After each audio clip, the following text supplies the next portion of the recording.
Dags. Det her, det er vores nyeste bil på markedet. Den er sgu grim. Ja, den er kraftedeme grim. Hvorfor vil du så have mig til at købe den?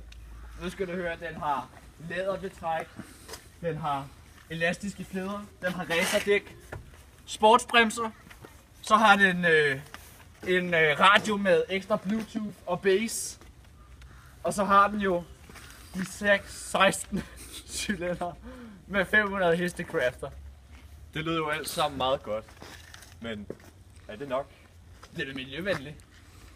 Det ændrer jo alt. Og så kører den på CO2, så det vil sige, at du kan køre bag ved dieselbiler med et filter, og så får du bare energy in the power bar. Ja, jeg ved nu ikke helt.